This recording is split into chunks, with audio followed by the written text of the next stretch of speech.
नमस्कार, मैं नंदराम पालीवाल, सहआचार्य राजनीति विज्ञान। आज इस वीडियो में अपन भारत शासन अधिनियम 1935 के अनुसार जिस प्रकार के संघीय विधानमंडल की रचना करने का प्रस्ताव था उसके बारे में चर्चा करेंगे कि किस प्रकार का संघीय विधानमंडल प्रस्तावित थे। संघीय विधानमंडल के दो सदन थे, राज्यसभा तथा संघीय सभा। सबसे पहले हम राज्यसभा के बारे में चर्चा करेंगे। राज्यसभा में कुल 260 सदस्य थे। 260 सदस्यों में से 104 सदस्य देशी रियासतों के प्रतिनिधि थे। देशी रियासतों की जनसंख्या प्रांतों की जनसंख्या से काफ़ी कम थी और ये लगभग 23% थी, परंतु देशी रियासतों को 40% स्थान दे दिए गए थे।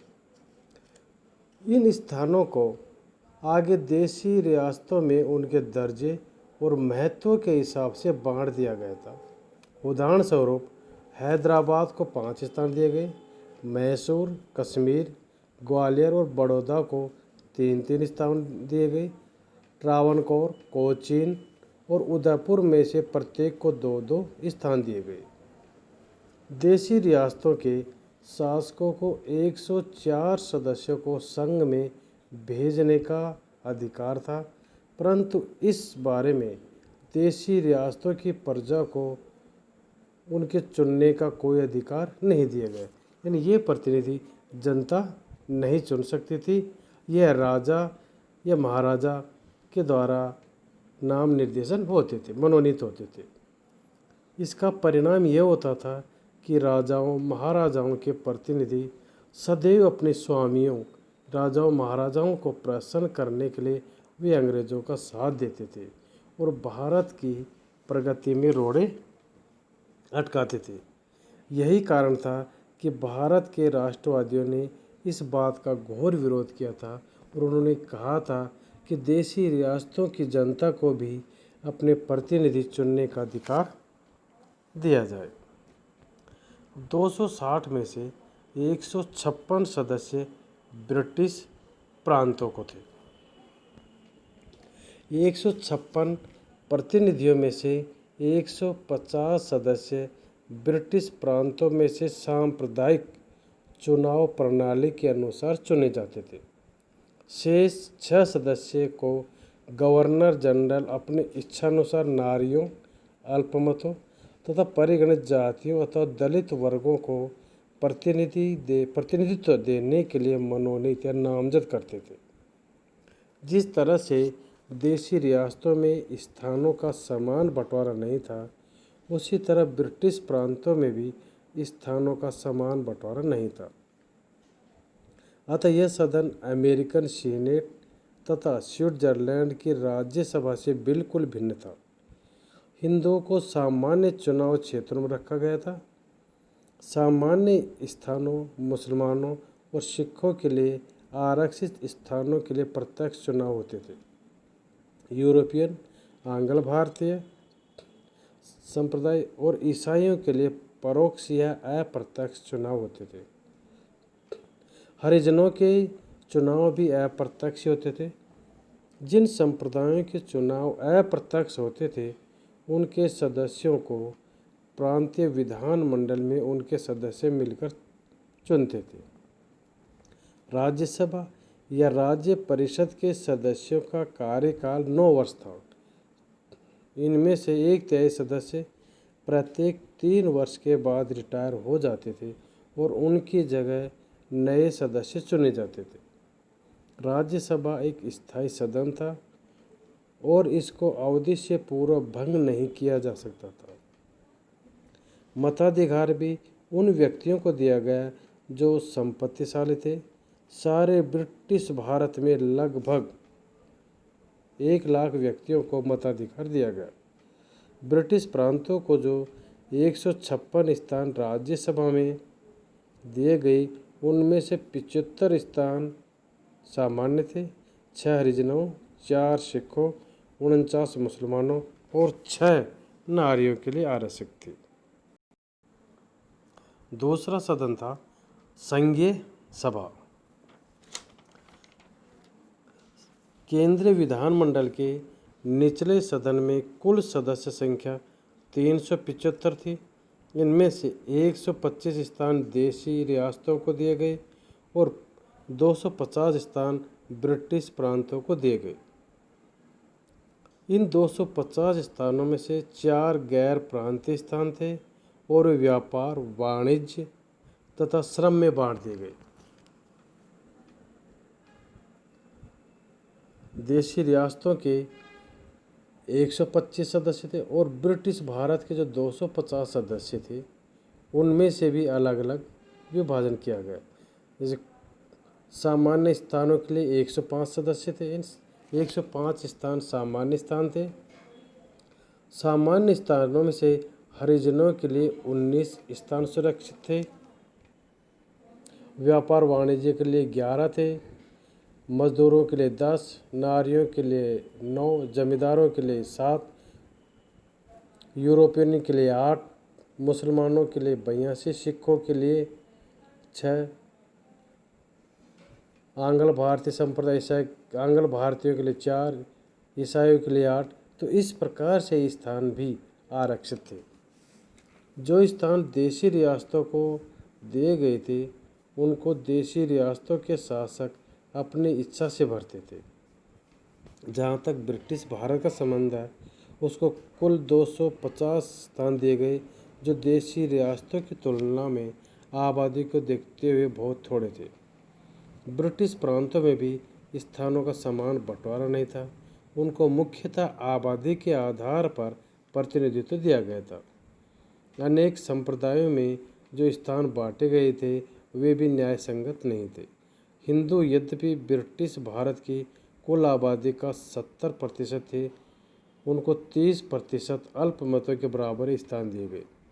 संघीय सभा के चुनाव परोक्ष या अप्रत्यक्ष करवाए गए, जबकि संसार के सभी देशों में प्राय निचले सदन के चुनाव प्रत्यक्ष होते हैं।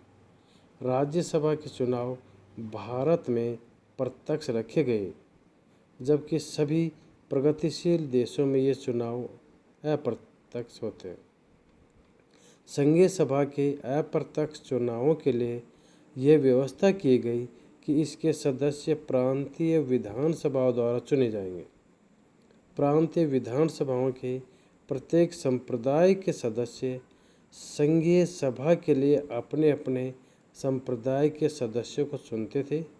उदाहरण स्वरूप प्रांतीय विधानसभाओं में हिंदू सदस्य संघीय सभा के लिए हिंदू सदस्यों को चुनते थे, मुस्लिम सदस्य मुसलमानों को चुनते थे। संघीय सभा की अवधि 5 वर्ष थी, परंतु गवर्नर जनरल इसको 5 वर्ष से पूर्व भी भंग कर सकता है। संघीय सभा के अप्रत्यक्ष चुनाव और देशी रियासतों तथा अल्पमतों को आबादी से अधिक स्थान देने की राष्ट्रवादियों द्वारा कटु आलोचना की गई, परंतु अंग्रेजों ने अपने हितों को सुरक्षित रखने के लिए ही ऐसा किया था।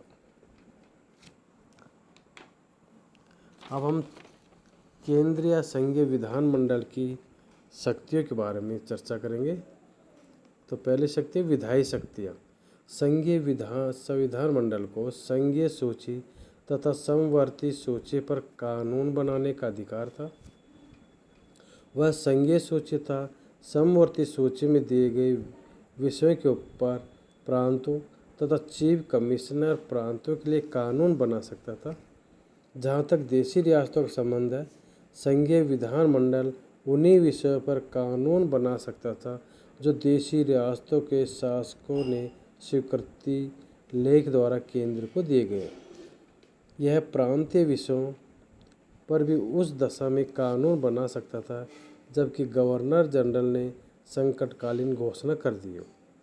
किसी भी बिल के लिए कानून का रूप धारण करने से पूर्व उसका दोनों सदनों द्वारा पास होना आवश्यक था, अर्थात कोई बिल तभी कानून बन सकता था जबकि दोनों सदनों द्वारा पास हो जाता। और गवर्नर जनरल की स्वीकृति मिल जाए। यदि किसी बिल पर दोनों सदनों में मतभेद उत्पन्न हो जाता था तो उन दोनों की संयुक्त बैठक भी बुलाई जाती थी।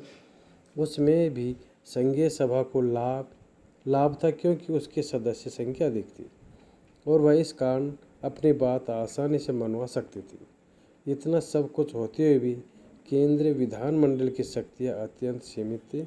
यह भारत के संविधान में कोई परिवर्तन नहीं कर सकता था, अर्थात 1935 के अधिनियम का संशोधन इनके हाथ में नहीं था। यह शक्ति ब्रिटिश पार्लियामेंट के हाथ में थी। यह ब्रिटिश पार्लियामेंट के कानूनों के विरुद्ध कोई कानून पास नहीं कर सकता था। गवर्नर जनरल इसके द्वारा पास किए हुए किसी भी बिल पर निषेधाधिकार का प्रयोग कर सकते थे, अतः यह विधानमंडल प्रभु सत्ताधारी नहीं था। दूसरी शक्ति कार्यकारिणी शक्तियाँ। दोनों सदनों की कार्यकारिणी शक्तियाँ समान नहीं थी। मंत्रिपरिषद केवल संघीय सभा की तरफ जिम्मेदार थी, वह राज्यसभा की तरफ जिम्मेदार नहीं थी। इसका अर्थ यह है कि मंत्रियों को अविश्वास प्रस्ताव द्वारा हटाने की शक्ति केवल संघीय सभा को थी, राज्यसभा को नहीं थी। जहाँ तक गवर्नर जनरल के सभासदों का संबंध था, उनको दोनों में से कोई भी सदन अविश्वास प्रस्ताव द्वारा नहीं हटा सकता था। मंत्रियों और सभासदों के शासन संबंधी प्रश्नों का उत्तर दोनों सदनों के सदस्यों को देना पड़ता था। दोनों सदनों को मंत्रियों के विरुद्ध काम रोको प्रस्ताव करने का अधिकार था। दोनों सदन किसी विषय पर प्रस्ताव पास कर सकते थे और उसको गवर्नर जनरल के पास भेज सकते थे। यह गवर्नर जनरल की इच्छा पर निर्भर था कि प्रस्ताव को माने या नहीं माने। जिन मामलों में गवर्नर जनरल को विशेष जिम्मेदारियां या स्वेच्छाचारी शक्तियां सौंपी गई थी, उनमें विधानमंडल का कोई नियंत्रण नहीं था। अगली शक्तियाँ वित्तीय शक्तियाँ। 1935 के एक्ट के अनुसार दोनों सदनों की वित्तीय मामलों में शक्तियाँ बराबर थी, परंतु बजट पहले केवल संघीय सभा में ही पेश किया जाता था। बजट के दो भाग किए जाते थे, संघ के राजस्व पर भारतीय व्यय और दूसरा शेष व्यय। जहाँ तक भारतीय राजस्व पर भारतीय व्यय का संबंध था, इसके बारे में संघीय विधानमंडल बहस तो कर सकता था, परंतु कोई कटौती नहीं कर सकता था। लगभग 80% बजट भारतीय व्यय में आ जाता था। गवर्नर जनरल यह अंतिम रूप से निर्णय कर सकता था कि कौन सी रकम भारतीय व्यय में शामिल की जाए या नहीं की जाए। इस तरह से 80% बजट पर संघीय विधानमंडल का कोई नियंत्रण नहीं था। शेष 20% बजट अनुदानों के लिए मांगों के रूप में पेश किया जाता था। इस खर्चे में विधानमंडल कोई भी कटौती कर सकता था या किसी मांग को मानने से बिल्कुल इनकार कर सकता था, परंतु गवर्नर जनरल को यह विशेष अधिकार प्राप्त था कि किसी काटी हुई रकम या इनकार की हुई रकम की मंजूरी दे सके यदि वह इसको आवश्यक समझे तो। धन्यवाद।